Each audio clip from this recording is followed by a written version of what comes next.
Hi students, today we will discuss about the important questions of the mid-1 exams amma. So BTech first years ఎవరైతే ఉన్నారో దయచేసి వీళ్ళు observe చేయండి. BTech first year స్టూడెంట్స్కి మరి ముఖ్యంగా చాలా ఇంపార్టెంట్ అయినటువంటి క్వశ్చన్స్, ఫైనల్ ఎగ్జామ్లో కూడా వచ్చేటువంటి క్వశ్చన్స్ ఇవి. అండ్ ఆల్సో మిడ్ ఎగ్జామ్లో ఫస్ట్ మిడ్ ఎగ్జామ్స్ జరుగుతున్నాయి 21st నుంచి. సో వాళ్ళకి మోస్ట్ ఇంపార్టెంట్ అనమాట, ఇంపార్టెంట్ క్వశ్చన్స్ ఇవి. చాలా జాగ్రత్తగా మరి అబ్జర్వ్ చేస్తే వీటిని మీరు జాగ్రత్త చదువుకోగలిగితే సో మంచి మార్క్స్ అనేవి పొందొచ్చు. సో ఇవన్నీ కూడా ఎస్ఏ క్వశ్చన్స్లో ఉన్నటువంటి ఇంపార్టెంట్ క్వశ్చన్స్ ఎస్ఏలే ఇస్తారు కాబట్టి సో క్వశ్చన్ పేపర్ ప్యాటర్న్ కూడా ఇంపార్టెంట్ క్వశ్చన్స్ అయిపోయిన తర్వాత ఒకసారి ఎక్స్ప్లెయిన్ చేస్తాను, అబ్జర్వ్ చేయండి. సో 45 మార్క్స్కి మిడ్-1 ఉంటుంది కాబట్టి 45 మార్క్స్ క్వశ్చన్ పేపర్ అనేది మరి ఎస్ఏ క్వశ్చన్సే ఇస్తాం కాబట్టి సో ఎస్ఏ క్వశ్చన్స్ అన్నింటిలో కూడా నేను ఇంపార్టెంట్ తీశాను. సో ఫైనల్ ఎగ్జామ్కి కూడా సెకండ్ మిడ్ కూడా ఇలాగే ఎస్ఏ క్వశ్చన్స్ తీస్తాం. ఇది నేను ఛానల్లో పెట్టడం జరుగుతుంది, మన ఛానల్ ఏది యూట్యూబ్ ఛానల్లో. సో పెట్టిన తర్వాత నెక్స్ట్ ఫైనల్ ఎగ్జామ్కి కూడా మళ్ళీ షార్ట్స్ ఆన్సర్స్ ఇవన్నీ ఎస్ఏ క్వశ్చన్స్. మరి షార్ట్స్లో కూడా ఇంపార్టెంట్ తీసి నేను షార్ట్ 2 మార్క్స్ వస్తాయి కాబట్టి షార్ట్స్లో కూడా ఇంపార్టెంట్ క్వశ్చన్స్ అన్నీ కూడా తీసి మీకు ఫైనల్గా ఎగ్జామ్స్ వచ్చేసరికి మీకు ప్రిపేర్ చేయడం జరుగుతుంది ఆల్మోస్ట్. సో కాబట్టి మన ఛానల్ని ఏది ఫిజిక్స్ ఛానల్ని ఏది యూట్యూబ్ ఛానల్ దయచేసి ఫాలో అవ్వండి. ఇతరులకి బీటెక్ ఫస్ట్ ఇయర్ స్టూడెంట్స్ మరి ముఖ్యంగా షేర్ చేయండి, ఓకేనా, లైక్ చేయండి. ఓకే చూడమ్మా, next important questions of mid one exams టాపిక్లోకి వెళ్ళిపోదాం. ఫస్ట్ యూనిట్ ఏదైతే ఉందో ఫస్ట్ యూనిట్ వేవ్ ఆప్టిక్స్లో ఫస్ట్ది interference and polarisation. So interference and పోలరైజేషన్లో ఫస్ట్ ఇంటర్ఫీరెన్స్లో యూనిట్ 1లో మోస్ట్ ఇంపార్టెంట్ క్వశ్చన్స్ పక్కాగా మనకి క్వశ్చన్ పేపర్లో ఉండేటువంటి క్వశ్చన్స్. సో ఇవేంటి, న్యూటన్స్ రింగ్స్. ఫస్ట్ క్వశ్చన్ ఏంటి అంటే Newton's rings Newton's rings compulsory question అనేది ఎగ్జామ్లో ఉంటుంది, అది ఎవ్రీ ఇయర్ క్వశ్చన్ పేపర్లో ఉంటుంది కాబట్టి దయచేసి ఈ క్వశ్చన్ అనేది కంపల్సరీ ప్రాక్టీస్ చేయాలి, నెంబర్ ఆఫ్ టైమ్స్ ప్రిపేర్ అవ్వాల్సిందే, ఓకేనా. సో మనకి next interference on thin films. Okay, ఇవి ఇంటర్ఫీరెన్స్ ఆన్ థిన్ ఫిలిమ్స్లో కూడా మనకి మోస్ట్ ఇంపార్టెంట్ క్వశ్చన్. ఒక సెట్ కాదు ఇంకో సెట్లైనా, ఒక సెట్టే క్వశ్చన్ పేపరే రాదు కదా, ఒక్కొక్కళ్ళకి ఒక బ్రాంచ్కి ఒక సెట్ వస్తుంది కాబట్టి ఏదో బ్రాంచ్లో మాత్రం న్యూటన్స్ రింగ్స్ కనుక ఇస్తే ఇంటర్ఫీరెన్స్ ఆన్ థిన్ ఫిలిమ్స్ కూడా వస్తుంది. అలాగే అప్లికేషన్స్ ఆఫ్ ఇంటర్ఫీరెన్స్ కూడా చదవండి. సో నేను ఇక్కడైతే రాయలేదు, బట్ అప్లికేషన్స్ ఇంటర్ఫీరెన్స్ యొక్క అప్లికేషన్స్ కూడా మీరు దీని యొక్క కండిషన్స్ కూడా రాయాల్సి వస్తుంది దీంతోపాటు. And then types of polarization third question ఏంటి, ఈ 2 క్వశ్చన్లు హాఫ్ యూనిట్లో 2 క్వశ్చన్లు most important. And then next వచ్చేసరికి టైప్స్ ఆఫ్ పోలరైజేషన్కి వచ్చేసరికి టైప్స్ ఆఫ్ పోలరైజేషన్ కూడా మోస్ట్ ఇంపార్టెంట్ క్వశ్చన్, ఓకేనా. ఆ 3 టైప్స్ జాగ్రత్తగా ఎక్స్ప్లెయిన్ చేస్తూ డయాగ్రామ్స్ నీట్గా డ్రా చేస్తూ వాటిని ఎక్స్ప్లెయిన్ చేయాలి. అండ్ దెన్ నెక్స్ట్ వచ్చేసరికి ఫోర్త్ క్వశ్చన్ వచ్చేసరికి Nicholls prism. So Nicol's prism అనేది మోస్ట్ ఇంపార్టెంట్ క్వశ్చన్. అది ఎంత ఇంపార్టెంట్ అంటే చాలా ఇంపార్టెంట్. న్యూటన్స్ రింగ్స్ ఎంత ఇంపార్టెంటో నికోల్స్ ప్రిజం కూడా అంతే ఇంపార్టెంట్. ఏదో ఒక సెట్ పేపర్లో మాత్రం ఈ క్వశ్చన్స్ ఉంటాయి. సో నికోల్స్ ప్రిజం కూడా మోస్ట్ ఇంపార్టెంట్ క్వశ్చన్. నెక్స్ట్ వచ్చేసరికి polarization by refraction double refraction, ఓకేనా. 3 అనేది చదవాలి మనకి. పోలరైజేషన్లో మనకి ఒక రిఫ్లెక్షన్ అంటే బ్రూస్టర్స్ లా అంటాం దాన్ని. అండ్ దెన్ రిఫ్రాక్షన్ కూడా పైలా ప్లేట్స్ అని చెప్పేసి ఒకటి మనకి ఉంటుంది, ఆ రిఫ్రాక్షన్ కూడా చదవాలి. అండ్ దెన్ రెండోది వచ్చరికి రిఫ్రాక్షన్తో పాటు డబుల్ రిఫ్రాక్షన్ కూడా చదవాల్సి ఉంటుంది, ఓకేనా, డబుల్ రిఫ్రాక్షన్, ఓకేనా. సో ఇవి ఈ క్వశ్చన్ అనేది అంటే పోలరైజేషన్ బై రిఫ్లెక్షన్ 3 మెథడ్స్ అనేవి చదవాల్సి ఉంటుంది, మోస్ట్ ఇంపార్టెంట్ క్వశ్చన్స్ అవి. And then next half wave plate and quarter wave plate కూడా మోస్ట్ ఇంపార్టెంట్ క్వశ్చన్. సో ఇది మాత్రం చదవాలి, ప్రాక్టీస్ చేసేటప్పుడు కన్ఫ్యూజ్ అవ్వద్దు. λ/, ఏదైతే హాఫ్ వేవ్ ప్లేట్ ఉందో ఫైనల్కి మనకి రావాల్సింది λ/2లో రావాలి. ఆ క్వార్టర్ వేవ్ ప్లేట్ ఏదైతే ఉందో λ/4లో రావాలి ఆన్సర్ అనేది. So most important question. ఇవి చదివితే చాలు మీరు ఈజీగా పాస్ అయిపోతారు, ఓకే. నేను ఏదైతే మన ఛానల్లో అప్లోడ్ చేస్తున్నానో ఇంపార్టెంట్ క్వశ్చన్స్ అని బీటెక్ ఫస్ట్ ఇయర్కి ఇవి చదివితే చాలు, మీరు కంపల్సరీ పాస్ మార్కే కాదు యావరేజ్ మార్క్స్ మంచి మార్క్స్ తెచ్చుకోవచ్చు, గుడ్ మార్క్స్. తర్వాత షార్ట్స్ కూడా నేను 2 మార్క్స్ కూడా చక్కగా ఇంపార్టెంట్ తీసి మీకు అప్లోడ్ చేస్తాను ఫైనల్ ఎగ్జామ్ వచ్చే టైంలో. ప్రజెంట్ అయితే ఫస్ట్ మిడ్కి ఓన్లీ ఎస్ఏ క్వశ్చన్సే కాబట్టి ఇచ్చేది ఎస్ఏ క్వశ్చన్స్ అన్నీ కూడా నేను అప్లోడ్ చేస్తున్నాను. నెక్స్ట్ సెకండ్ మిడ్కి కూడా ఎస్ఏ క్వశ్చన్స్ అప్లోడ్ చేస్తాను, ఓకే. సరే నెక్స్ట్ సెకండ్ యూనిట్కి వెళ్ళిపోదాం. సెకండ్ యూనిట్లో మోస్ట్ ఇంపార్టెంట్ క్వశ్చన్స్ ఇవి BCC and FCC and SC ఓకేనా. Body centred cubic, face centred cubic, simple cubic అని 3 ఉన్నాయి. దాని కోఆర్డినేషన్ నెంబరు, ప్యాకింగ్ ఫ్రాక్షన్ అని చెప్పి చెప్పడం జరిగింది.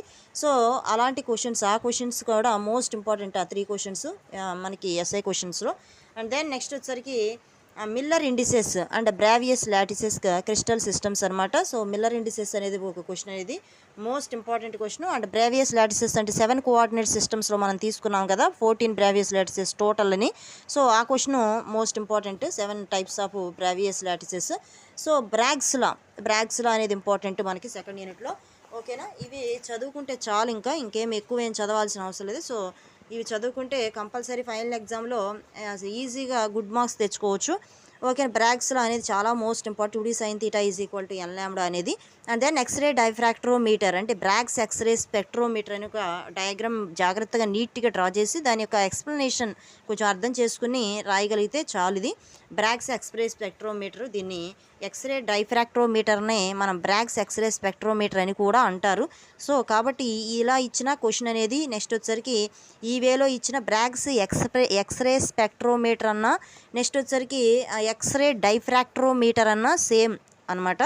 సో బ్రాగ్స్ లా వేరు, బ్రాగ్స్ ఎక్స్రే స్పెక్ట్రోమీటర్ వేరు. బ్రాగ్స్ అని కనపడంగానే స్పాట్లో దాని ఆన్సర్ బ్రాగ్స్ లానే కదా, అది ఈజీగా ఉంటుంది కదా అని చెప్పేసి అది రాసేయొద్దు దయచేసి.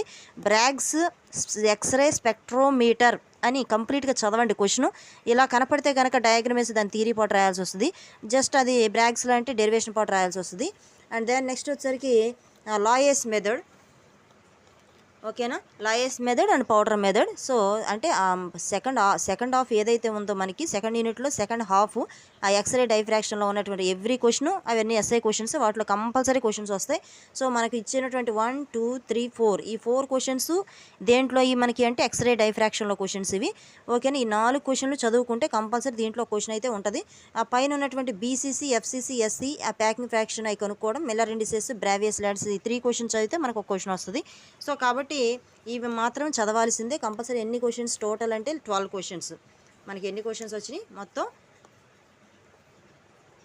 ఓకే, 12 క్వశ్చన్స్ ఉన్నాయి. ఫస్ట్ యూనిట్లో 6 క్వశ్చన్స్, సెకండ్ యూనిట్లో 6 క్వశ్చన్స్, అలా 12 క్వశ్చన్స్ ప్రిపేర్ చేయడం జరిగింది. కాబట్టి దయచేసి ఈ హాలిడేస్లో కూడా చాలా జాగ్రత్తగా ప్రిపేర్ అవ్వండి. ఓకేనా. ప్రిపేర్ అయితే మీకు మోస్ట్ ఇంపార్టెంట్ క్వశ్చన్స్ అనమాట ఇవి. ఇవి తప్పితే ఇంకా బయట అవుట్ ఆఫ్ వెళ్ళటానికి వీలు లేదు. కాబట్టి 12 క్వశ్చన్లు కూర్చొని చదివితే చాలా జాగ్రత్త ఫస్ట్ మిడ్ ట్రాక్ చేయొచ్చు. చాలా జాగ్రత్తగా మంచి మార్క్స్ తెచ్చుకోవచ్చు. ఫైనల్ ఎగ్జామ్లో కూడా ఇవే క్వశ్చన్స్ అమ్మ, ఇంకా క్వశ్చన్స్ ఏం మార్చని. ఎస్ఏ క్వశ్చన్ ఇంపార్టెంట్ క్వశ్చన్స్ ఇవే ఫస్ట్ మిడ్. అంటే ఫస్ట్ మిడ్కి 2 యూనిట్స్ తీసుకున్నాం కాబట్టి 2 యూనిట్స్లో ఉన్నటువంటి ఇంపార్టెంట్ క్వశ్చన్స్ ఇవే. నెక్స్ట్ ఇంకా 3 యూనిట్స్ ఉంటాయి. ఆ 3 యూనిట్స్లో సెకండ్ మిడ్కి మనం ఇంపార్టెంట్ క్వశ్చన్స్గా వాటిని కన్సిడర్ చేసి మళ్ళీ ఇదే ఛానల్లో మనం అప్లోడ్ చేయడం జరిగింది. కాబట్టి ఇంకా ఇక్కడ నుంచి మనకి ఫస్ట్ బీటెక్ ఎవరైతే ఉన్నారో ఫస్ట్ బీటెక్ పిల్లలకి ఒక్కొక్క టాపిక్ కూడా నేను ఏదైతే కొంచెం కష్టంగా ఫీల్ అవుతున్నారో స్టూడెంట్స్, ఒక్కొక్క టాపిక్ని నేను తీసుకుని దాన్ని లైన్ టు లైన్ ఎక్స్ప్లెయిన్ చేయడం కూడా జరుగుతుంది. మన ఛానల్లో ఇంపార్టెంట్ క్వశ్చన్స్ అప్లోడ్ చేస్తాం, లైన్ టు లైన్ ఎక్స్ప్లెయిన్ చేస్తాం. ఫైనల్ ఎగ్జామ్ వచ్చే టయానికి అది ఎలా రాయాలో కూడా అవి కూడా చెప్తాం దీంట్లోనే. సో బీటెక్ ఫస్ట్ ఇయర్ స్టూడెంట్స్కి మోస్ట్ యూస్ఫుల్. అండ్ ఆల్సో అంతకుముందు డిప్లొమా స్టూడెంట్స్ కూడా పెట్టి ఉన్నాం. డిప్లొమా స్టూడెంట్స్ సబ్జెక్ట్ మొత్తం మన ఫిజిక్స్ సబ్జెక్ట్ మొత్తం ఉంది దానిలో. దయచేసి వాళ్ళు కూడా ఫాలో అవ్వండి. ఇంపార్టెంట్ క్వశ్చన్స్ డిప్లొమా వాళ్ళకు ఉన్నాయి, ఇంపార్టెంట్ ఎలా రాయాలి ఎగ్జామ్ అన్నీ పెట్టాము.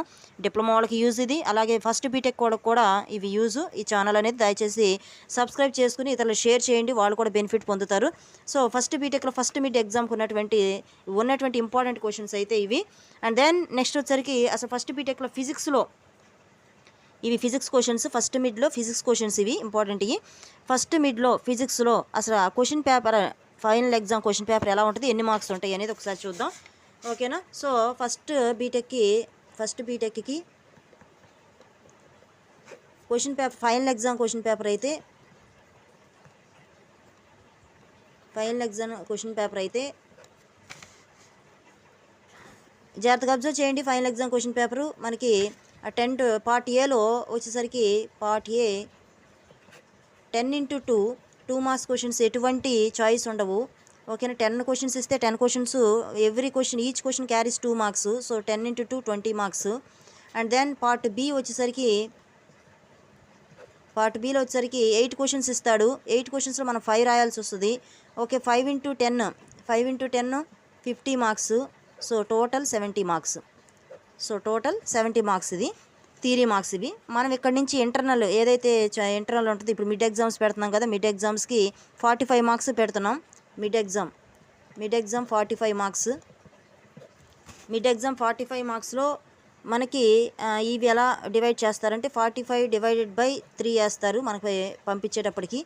So 15 marks, 5 marks assignment, 5 marks assignment, ఓకేనా, 5 మార్క్స్ అసైన్మెంటు. అండ్ దెన్ అలాగే అసైన్మెంట్తో పాటు నెక్స్ట్ బిడ్ బ్యాంక్, అటానమస్ కాలేజ్కి అయితే బిడ్ బ్యాంకు, అదే JNTUకే అప్లికేటెడ్ అయితే మనకి ఆన్లైన్ ఎగ్జామ్ పెడతారు. Bid bank how much marks, 10 marks, 10 questions ఇస్తాం, 10 marks. So this is the 30 marks. First mid నుంచి 15, second mid 15. So divide by 2 వేస్తే యావరేజ్ తీసి 15 మార్క్స్ పంపిస్తాం. నెక్స్ట్ అసైన్మెంట్ వచ్చేసరికి ఫస్ట్ మిడ్ ఎగ్జామ్ అప్పుడు assignment 5 marks, second mid exam అప్పుడు 5 marks, 5 + 10 divide by 2 అంటే 5 marks పంపిస్తారు. అండ్ దెన్ బిడ్ బ్యాంక్ కూడా ఫస్ట్ మిడ్కి బిడ్ బ్యాంక్ 10 మార్క్స్, సెకండ్ ఉన్నటువంటి మిడ్కి bit bank 10 marks, 10 + 10 20 divide by 2 చేస్తే 10 మార్క్స్. మొత్తం మీద 2 మిడ్ల మీద మనకి 30 మార్క్స్. ఈ 30 మార్క్స్ ఇక్కడ యాడ్ చేస్తారు. ఈ 30 మార్క్స్ అనేవి ఇక్కడ యాడ్ చేస్తే 100 మార్క్స్ థియరీ పేపర్. అంటే మనం ఇక్కడ నుంచి కాలేజ్ నుంచి పంపించే 30 మార్క్స్ మీరు ఎగ్జామ్స్ రాయిగా అసైన్మెంట్ అవన్నీ, బట్ మీరు ఎగ్జామ్ క్రాక్ చేయాల్సింది only 70 marks. Next practical exams, practicals వచ్చేసరికి ఎక్స్టర్నల్ మార్క్స్, ఎక్స్టర్నల్ వచ్చేసరికి 70 మార్క్స్కి, ఓకే, దాని కూడా 70 అనే ఉండదు, 35కి పెట్టడం జరుగుతుంది. 35 × 2 70 మార్క్స్. నెక్స్ట్ ఇంటర్నల్ మార్క్స్ వచ్చేసరికి ఇది కూడా ఇక్కడ కాలేజెస్ నుంచి వేయాల్సిన మార్క్స్ ఇవి, 30 marks. Internal 30 marks, okay, external 70 marks, 100 marks. So physics paper is theory 100 marks, lab 100 marks, total 200 marks. Okay, each paper carries 200 marks only. So only lab ఎవరైతే ఉంటాయో వాళ్ళకి అనమాట. సో మన ఫిజిక్స్ అయితే ఇది, ఓకే, ఫిజిక్స్లో థియరీ 100, నెక్స్ట్ ప్రాక్టికల్ 100, 200 మార్క్స్ ఈ వేలో ఉంటుంది అనమాట. ఓకే అమ్మా. Mid exam question paper model కూడా చెప్పేసాం. మిడ్ ఎగ్జామ్ పేపర్ మోడల్ ఎలా అంటే మిడ్కి ఏ మిడ్ అయినా, ఫస్ట్ మిడ్ అయినా సెకండ్ మిడ్ అయినా 40 మార్క్స్, 45 మార్క్స్ టోటల్. సో 45 మార్క్స్లో కూడా 1లో ఏ బిట్ ఇస్తాం. నెక్స్ట్ బి అంటే ఈచ్ క్వశ్చన్ క్యారీస్ 15 మార్క్స్, అంటే 15 మార్క్స్ ఇస్తారు. ఇక్కడే ఇంటర్నల్ చాయిస్ కూడా ఉంటుంది మిడ్లో, ORR అని చెప్పేసి మళ్ళీ సి బిట్ డి, ఓకే, ఏదైనా రాయొచ్చు. ఇంటర్నల్ చాయిస్ విత్ ఇంటర్నల్ చాయిస్తో సహా ఉంటుంది. అండ్ నెక్స్ట్ వచ్చేసరికి సెకండ్ క్వశ్చన్లో మళ్ళీ ఎఫ్, మళ్ళీ ఈచ్ క్వశ్చన్ క్యారీస్ అలా 3 క్వశ్చన్స్ ఇస్తారు. 3 questions 3 15s 45 marks only SI questions, okay, 3 questions with internal choice. Okay, this is the mid exam pattern అనమాట బీటెక్ ఫస్ట్ ఇయర్ది. ఓకేనా, ఆ అవగాహన వచ్చింది అనుకుంటున్నా. ఒకసారి చూడండి, క్వశ్చన్ చూడండి అమ్మా ఇంకొకసారి. ఓన్లీ ఫస్ట్ మిడ్ ఒక ఇంపార్టెంట్ క్వశ్చన్స్ ఇవి, ఈజీ క్రాక్ చేయొచ్చు.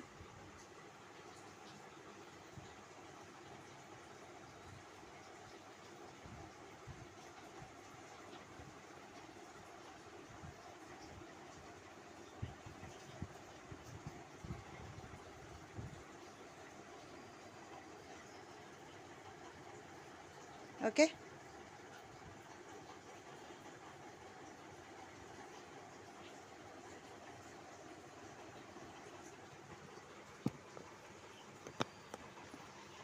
ఓకేనా.